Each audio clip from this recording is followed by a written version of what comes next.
نبی پاک صلی اللہ تعالی علیہ وسلم کا فرمان عظمت نشان ہے، بے شک جنت میں ایک نہر ہے جس کا نام رجب ہے، اس کا پانی دودھ سے زیادہ سفید اور شہد سے زیادہ میٹھا ہے، جو رجب میں ایک روزہ رکھے اللہ عز و جل اسے اس نہر سے سیراب فرمائے گا۔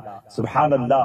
تو خوب روزے رکھنے ہیں۔ درود پاک کتنا خوبصورت، کتنا پیارا، کتنا نرالا وظیفہ ہے۔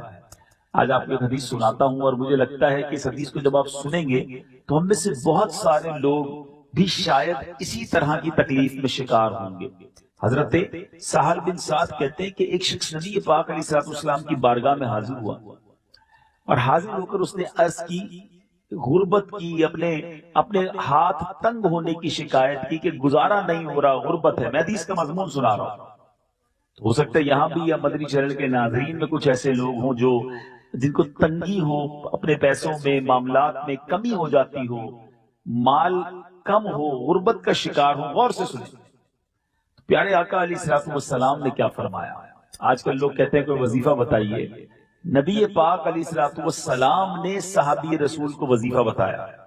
پیارے آقا علیہ الصلوۃ والسلام نے فرمایا، جب تم اپنے گھر میں داخل ہو تو سلام کیا کرو، خواہ کوئی شخص ہو یا نہ ہو، خالی گھر بھی ہو نا تو گھر میں جاتے ہی سلام کیا کرو، پہلی بات۔ پھر آقا نے فرمایا ثم سلم علیہ، نبی پاک نے فرمایا اس کے بعد مجھ پر سلام پیش کیا کرو، یعنی پہلے گھر جا کر السلام علیکم ورحمۃ اللہ وبرکاتہ، پھر فرمایا مجھ پر سلام پیش کیا، پھر فرمایا پھر ایک بار سورہ اخلاص پڑھا کرو۔ تین باتیں ہیں، گھر میں جائیں گے پہلے کیا کریں گے؟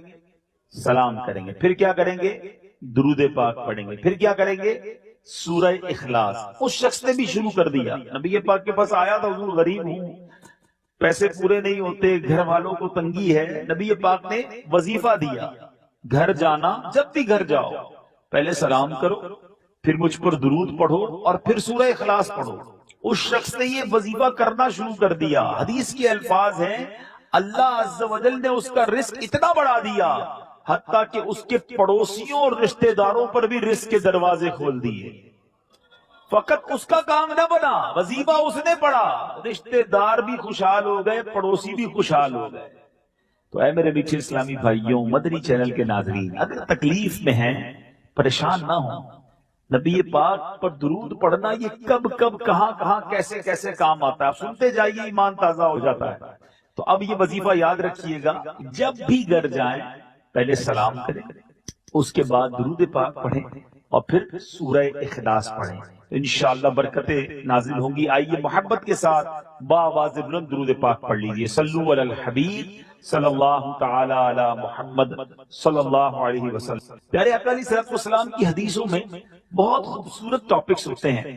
آپ نے کئی بار یہ سنا ہوگا کہ نبی پاک فرماتے تم میں بہترین وہ ہے، بیسٹ امنگسٹ یو، اور بہت ساری حدیثیں ہیں، کہیں اخلاق پر بات کی ہے، کہیں والدین اور فیملی کے لیے بات کی ہے، کہیں قرآن پڑھنے والے کے لیے فرمایا کہ بہترین وہ ہے جو قرآن سیکھے اور دوسروں کو سکھائے۔ یہ پوری سیریل ہے، یہ حدیث پاک کا ایک پورا مجموعہ ہے جس میں نبی پاک علیہ الصلوۃ والسلام نے جگہ جگہ فرمایا کہ تم میں بہترین وہ ہے۔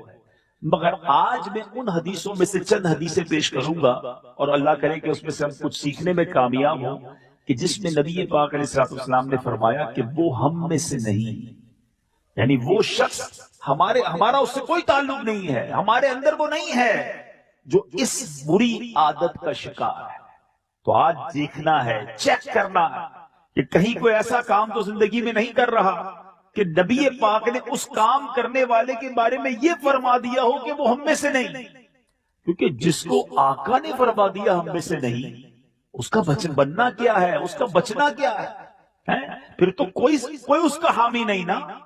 امیر اہل سنت اپنے ایک شعر میں لکھتے ہیں نا، سبھی ٹھکرا چکے گر تم بھی مجھ سے ہو گئے ناراض، قسم رب کی کہیں کا نہ رہوں گا یا رسول اللہ۔ آقا راضی ہیں تو رب راضی ہیں، اگر نبی پاک ہی ناراض ہو گئے تو پھر بچنا ہی کچھ نہیں ہے۔ سیدی اعلیٰ حضرت امام اہل سنت یہ فلسفہ ایک ہی شعر میں سمجھاتے ہیں، اگر سمجھے کوئی، بخدا خدا کا یہی ہے در، نہیں اور کوئی مفر مکر، جو وہاں سے ہو یہی آ کے ہو، جو یہاں نہیں وہ وہاں نہیں، آقا راضی نہیں تو پھر رب کے یہاں کوئی مقام نہیں ہے۔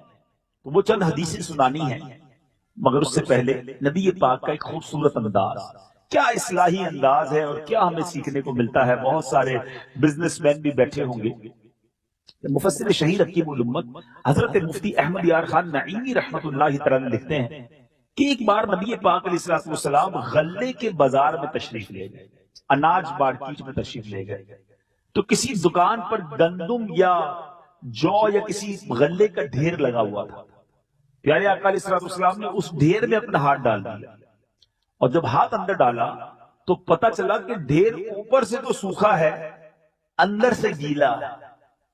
سرور کائنات علیہ السلام نے اس غلے والے سے فرمایا کہ گیلے غلے کو ڈھیر کے اوپر کیوں نہ ڈالا، تاکہ لینے والے کو پتا چل جائے کہ جو غلہ ہے وہ گیلا ہے، بھاری ہوگا نا، وزن اس کا زیادہ ہو جائے گا، اوپر سوکھا نیچے گیلا۔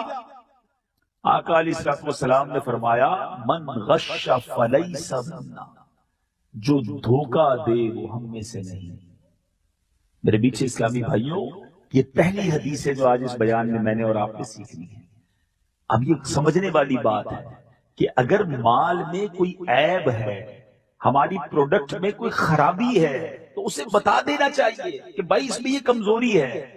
مگر آج سچ بتاؤ کیا ذہن ہوتا ہے کاروباری لوگوں کا، ہو سکتا ہے یہ دکاندار بھی بیٹھے ہوں گے، بلکہ آج تو بندہ ہی وہ رکھا جاتا ہے کسٹمر سروسز کے لیے جو جس کو کہتے ہیں سیلز مین، کہ وہ گھٹیا مال جو ہے کسی طرح اپنے گاہک کو بیچ دے، اے بتا کر A1 بتا کر کسی طرح قسمیں کھا کر بیچ دیتے ہیں۔ ہمارے ساتھ بھی ہوتا ہے، کبھی کسی دکان پہ جاتے ہیں، اس کو پوچھتے ہیں بھائی کلر تو پکا ہوگا، بولا بالکل پکا جناب، سلائی بالکل پکی، کوئی مسئلہ ہی نہیں، میڈ ان فلاں کی مہر بھی لگا دی۔ اور جب گھر آ کے دیکھتے ہیں تو سب تمام چیزیں اس میں سے خراب نکل رہی ہوتی ہیں۔ آج فروٹ والے کا کیا حال ہے، فروٹ لینے جاؤ، ہم اپنی آنکھوں کے سامنے فروٹ لیتے ہیں، اور لیکن جب اس کو موقع ملتا ہے تو وہ ہماری تھیلی کے اندر چند گھٹیا پھل ڈال دیتا ہے۔ یہ چند سکوں کی خاطر کیوں روزی حرام کر رہے ہیں؟ سوچئے، نبی پاک کا یہ جملہ ڈرانے کے لیے کافی ہے۔ میری بات اگر میں سمجھا سکوں، ایک تو حرام کمانا، دھوکہ دے کر وہ الگ حرام ہے، لیکن جس کے بارے میں آقا فرما دے وہ ہم میں سے نہیں، وہ جائے گا کدھر، وہ بخشوائے گا کیسے اپنے آپ کو، وہ شفاعت کیسے لے گا؟ اگر قیامت کے دن نبی پاک نے فرما دیا کہ تم دھوکہ دیتے تھے، جاؤ ہم میں سے نہیں، ہم کدھر جائیں گے؟ چند سکوں کی خاطر جھوٹ بولنا چھوڑ دیجئے، چند سکوں کی خاطر بھئی کسی طرح میرا یہ مال بک جائے۔ ہمارے بزرگان دین اگر غلطی سے کوئی مال، حضرت امام اعظم ابو حنیفہ کے بارے میں آتا ہے کہ آپ کے ایک سیلز مین نے، آپ نماز پڑھنے گئے، ایک ایسا مال تھا جس میں عیب تھا، اس بندے نے بغیر وہ بات بتائے اپنے گاہک کو بیچ دی۔ آپ آئے تو پتا چلا کہ وہ مال بک گیا ہے، عیب بتایا، حضور نہیں بتا سکا، مجھے نہیں پتا تھا یا میں نہیں ڈیفائن کر سکا۔ آپ نے اس دن کی جو سیل ہوئی تھی ہزاروں درہم کے اندر، وہ سارے کے سارے پیسے اللہ کی راہ میں خیرات کر دیے، کہ ایک روپیہ میرے پاس حرام یا غلط بیانی کر کے نہ۔ ایک وہ لوگ تھے، اور آج صبح و شام پلاننگ ہی ہو رہی ہوتی ہے، کسی طرح کوئی دھوکہ دے کر، ٹویسٹ کر کے، کوئی بات گھما کر اپنا گھٹیا مال بیچ دو، بس اتنی قسمیں کھاتے ہیں، اتنے وعدے کرتے ہیں، میری خرید اتنے کی ہے۔ مجھے تو آج تک سمجھ نہیں آئی کہ جب مارکیٹ میں جا کر کوئی چیز خریدنے جائیں، کہتے بھائی کتنے کی ہے، کہ بھائی 500 روپے کی، 400 کی دو گے؟ ارے جناب میری خریدی 450 کی، آپ کو 400 میں کیسے دوں گا؟ قسمیں کھانے لگ جاتے ہیں، اور جیسی دکان چھوڑ کے جائیں تو 400 میں دے بھی دیتے ہیں۔ کیا ہمیں سمجھ نہیں آ رہا کہ آپ نے پہلے جھوٹ بولا تھا؟ کیوں جھوٹ بولنا ہے؟ کیوں قسمیں کھانی ہے؟ یاد رکھو میرے جتنے کاروباری لوگ یہاں سن رہے ہیں، اچھا اب پرابلم کیا ہے؟ ایک تو ہم کہیں نا جناب پیسے والا ہی دھوکہ دیتا ہے، افسوس تو یہی ہے کہ چھوٹے آدمی کو بھی موقع ملتا ہے، غریب کو موقع ملتا ہے، تو وہ بھی دھوکہ دینے سے باز نہیں آتا۔ نہ کریں ایسا، کسی کی ہائے لگ جائے گی۔ بعض اوقات لوگوں، پیارے پیارے اسلامی بھائیوں اور مدنی چینل کے ناظرین، درود پاک پڑھنے کے بے شمار فضائل و برکات ہیں۔ مصطفیٰ جان رحمت، شمع بزم ہدایت صلی اللہ تعالی علیہ وسلم کا فرمان عالی شان ہے کہ تم اپنی مجلسوں کو مجھ پر درود پاک پڑھ کر آراستہ کیا کرو کہ تمہارا مجھ پر درود پاک پڑھنا کل بروز قیامت تمہارے لیے نور ہوگا۔ ہم سب چاہتے ہیں قیامت کے دن ہمیں نور ملے، ہم بے نور نہ رہ جائیں، تو ہمیں دنیا میں کثرت کے ساتھ درود پاک پڑھنے ہیں۔ آئیے مل کر محبت کے ساتھ بآواز بلند درود پاک پڑھ لیں۔ صلو علی الحبیب صلی اللہ تعالی علی محمد صلی اللہ علیہ وسلم۔ پیارے اسلامی بھائیوں، دعا یقیناً یہ ایک بڑا کمال کا عمل ہے، بہت شاندار عبادت ہے۔ دعا کے بارے میں قرآن پاک کی آیات بھی ہیں، احادیث بھی ہیں۔ اللہ قرآن میں فرماتا ہے ادعونی استجب لکم، تم مجھ سے مانگو میں تمہیں عطا کروں گا۔ احادیث میں نبی پاک نے فرمایا الدعاء مخ العبادہ، دعا عبادت کا مغز ہے۔ بے شمار واقعات دعا کی قبولیت کے ملتے ہیں، اور اس کے ساتھ ساتھ علماء نے کئی جگہوں پر دعا کی قبولیت کے اسباب بھی لکھے کہ دعا کن کن چیزوں سے قبول ہوتی ہے، کن کن اوقات میں قبول ہوتی ہے، کن کن وقتوں میں قبول ہوتی ہے، کن کن مقامات پر قبول ہوتی ہے، اور دعا سے پہلے کیا کیا جائے کہ دعا ہماری مقبول ہو جائے۔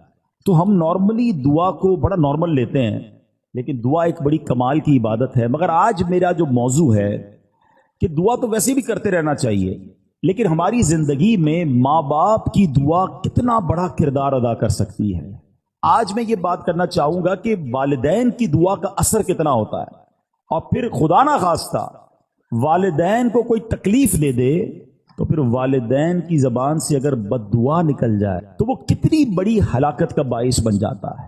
تو آج توجہ کے ساتھ آپ نے اس بیان کو سننا ہے تاکہ انشاءاللہ ہم اس سے بہت کچھ سیکھ سکیں۔ آج انشاءاللہ مختصر وقت میں ماں باپ کی دعا کا ہم پر کیا اثر ہو سکتا ہے، اور بزرگوں کے کچھ واقعات سنیں گے جس سے ہمیں یہ پتہ چلے کہ بزرگان دین کی جو دعائیں ملی ان کو، تو ان دعاؤں نے ان کی زندگی میں کیا اثر ڈال دیا، اور انہوں نے اپنے ماں باپ کے ساتھ برتاؤ کیسا رکھا تاکہ ہم سب کو اس معاملے کی کچھ قدر ہو۔ حضرت ابو الحسن خرقانی رحمۃ اللہ تعالی علیہ، بہت بڑا نام ہے اولیاء کرام میں، ان کے ایک بھائی تھے آپ رحمۃ اللہ تعالی علیہ، اور آپ کے بھائی میں یہ طے تھا کہ ایک بھائی ساری رات اللہ پاک کی عبادت کرتا اور دوسرا ماں کی خدمت کرتا۔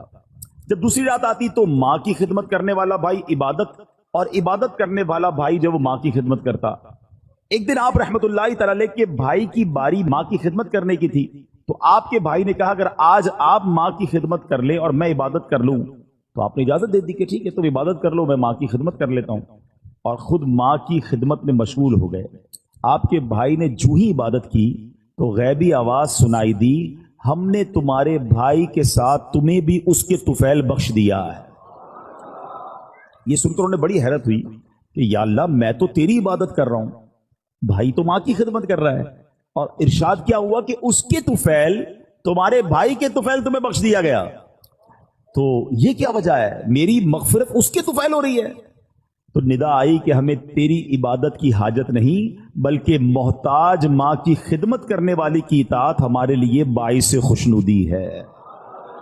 ہائے ہائے ہائے، ماں باپ کی جو خدمت ہے نا وہ اللہ کی بارگاہ میں اتنا بڑا مرتبہ رکھتی ہے۔ سبحان اللہ سبحان اللہ۔ حضرت اویس کرنی رضی اللہ تعالیٰ عنہ، اتنا بڑا نام ہے، تابعین میں سب سے افضل تابعی انہیں کہا جاتا ہے، عاشقوں کے امام ہیں۔ سنو، ایک رات آپ کی والدہ آرام کر رہی تھی، محو خواب تھی، نیند میں تھی، آنکھ کھلی تو آواز دے کر کہا اویس پانی پلا دو۔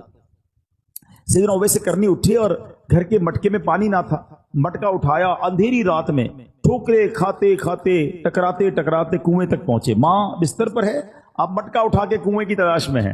رات کو پانی بھرا، کٹورے میں پانی لے کر ماں کے قریب آئے تو اتنی دیر میں ماں پھر نیند میں جا چکی تھی۔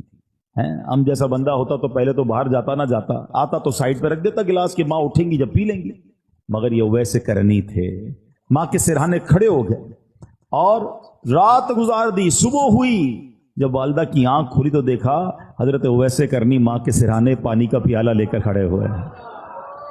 کہا لختے جگر یہ تم کیوں کھڑے ہو، ساری رات کھڑے رہے؟ کما اس لیے کھڑا رہا کہ رات کسی وقت آپ کی آنکھ کھل جاتی، آپ کو پانی آپ نے مانگا تھا، میں پانی آپ کو پیش کرتا۔ اللہ اکبر۔ اب جب ماں نے اتنی فرما برداری دیکھی نا دعا ماں کی. سنو ایسی ماں نے دعا کی کہ ماں نے کہا کہ یعنی آپ کے درجوں کی بلندی کی ایسی دعا کی کہ اللہ نے آپ کے درجے بلند فرما دیے. ہائے ہائے ہائے. دیکھو نا حضرت اویس کرنی کا پھر نام کیسا ہو گیا. ایک اور بڑا نام حضرت بایزید بسطامی رحمت اللہ تعالی علیہ. یہ بڑے بڑے نام والوں کا انداز دیکھو اپنے ماں باپ کے ساتھ کیسا تھا. ان کے ساتھ کیا ہوا کہ ایک رات اسی طرح والدہ نے پانی مانگا, پانی لے کر آئے, والدہ کو نیند آ گئی. اچھا یہ بڑی ٹھنڈی رات تھی, سردیوں کی رات تھی. کہتے ہیں ماں کے سرانے پیالہ لے کر کھڑا ہو گیا, لیکن ہوا یہ کہ پانی جو ہے میرے ہاتھ پر جو گرا تھا وہ ہاتھ پر پانی جم گیا. یعنی اتنی ٹھنڈ تھی. ماں کی آنکھ کھلی, کہا اے بایزید کیوں کھڑے ہو؟ کہ ماں آپ کو پانی پیش کرنا تھا. جب پیالہ اپنے ہاتھ سے الگ کیا تھوڑی سی خال بھی اکھڑ گئی, تھوڑا سا خون بھی بہنے لگا کیونکہ پانی برف بن چکا تھا.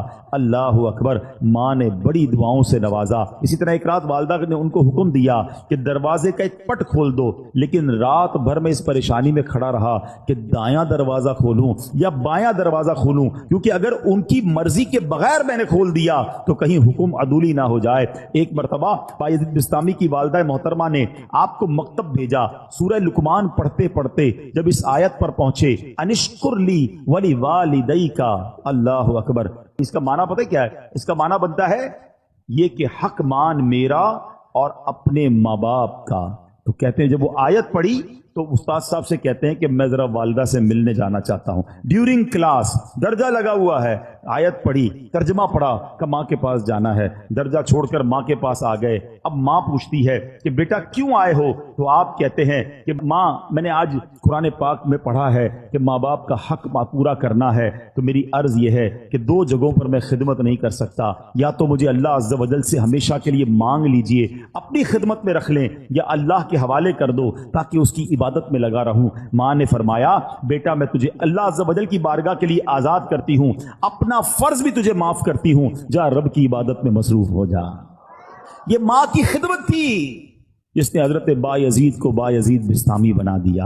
اور وہ ماں بھی کیسی تھی جس نے اپنے حق معاف کیے اور بیٹے کو دین کے لیے وقف کر دیا. غوث اعظم رضی اللہ تعالیٰ عنہ, پیران پیر شیخ عبد القادر جیلانی بھی تو جیلان سے بغداد جانا چاہتے تھے. ماں سے کہا کہ ماں میں نے علم دین سیکھنے کے لیے بغداد جانا ہے. اچھا یہ آج کل جو ٹریول ہے نا, اب تو ٹریول بہت آسان ہے, بندہ صبح کہیں ہوتا ہے شام کہیں ہوتا ہے. پہلے ایسا نہیں ہوتا تھا. پہلے ٹریول بڑا مشکل, بیچ میں بڑا جناب ڈاکو آتے تھے, گھاٹیاں آتی تھیں. بلکہ آپ زیادہ دور نہ جائیں. اب یہاں جو بزرگ بیٹھے ان سے پوچھیں 1950-60 میں جو لوگ حج پہ جاتے تھے 5-5 6-6 مہینے کا سفر ہوتا تھا. گاڑیوں میں جاتے تھے, بسوں میں, پاکستان سے بس جاتی تھی حج کے لیے. اور جناب کئی لوگ تو واپس ہی نہیں آ پاتے تھے کیونکہ اتنے مشکل راستے, بیمار ہو جاتے تھے, وہ فیسلٹیز نہیں تھی. یہ تو میں آپ کو 50 سال پرانی 70 سال پرانی بات بتا رہا ہوں. صدیوں پرانا سفر کیسا ہوتا ہوگا. غوث پاک کی ماں نے آپ کو کیا کہا کہ بیٹا ٹھیک ہے اب جاؤ, اب ہماری محشر میں ملاقات ہوگی. ماں نے ان کا حق معاف کر دیا کہ میری خدمت نہ کرو, دین کی خدمت کرو. کیسے ماں باپ تھے. اور پھر کیا نصیحت کی تھی کہ بیٹا ہر حال میں سچ بولنا. واقعہ یاد ہے نا کہ جب ڈاکوؤں نے آپ کو پکڑا اور آپ نے اپنا مال بتا دیا, اور کیوں بتایا کہ ماں سے وعدہ کیا ہے ہر حال میں سچ بولنا, مال جاتا ہے تو چلا جائے. وہ ڈاکوؤں کا سردار رونے لگا کہ تم ماں سے کیے ہوئے وعدے کو پورا کر رہے ہو, میں بھی اپنے ویب سے کتنے وعدے کیے, میں کیوں پورے نہیں کرتا. پورے ڈاکوؤں نے توبہ کر لی اور مال بھی واپس لوٹا دیا.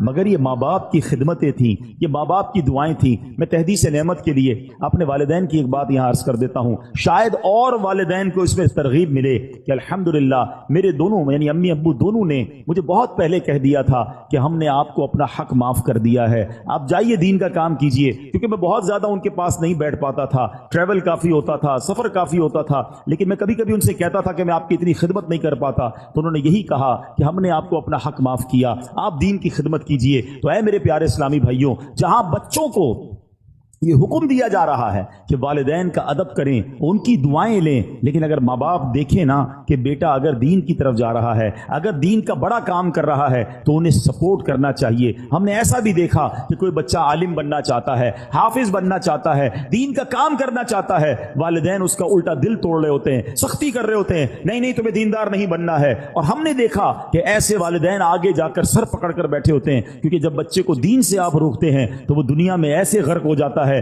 کہ بعض اوقات بری لائن میں پڑ جاتا ہے, غلط کاموں میں پڑ جاتا ہے, اور ماں باپ اس کے بعد سر پکڑ کے رو رہے ہوتے, دیندار بننا چاہتا تھا, میں نے دیندار نہ بنایا. دیکھو دیندار اور دنیا دار کی مثال سمجھ لو. یہ میں سب کے لیے نہیں کہتا, مگر میجورٹی ایسا ہوتا ہے. ایک بار پھر ریپیٹ کر رہا ہوں, سب کو یہ لاگو نہیں ہوتا ہے, مگر اکثریت پر یہ ضرور لاگو ہوتا ہے کہ جب بھی بچہ دنیا میں ترقی کرتا ہے نا, دنیا کو بڑا افسر بن جائے,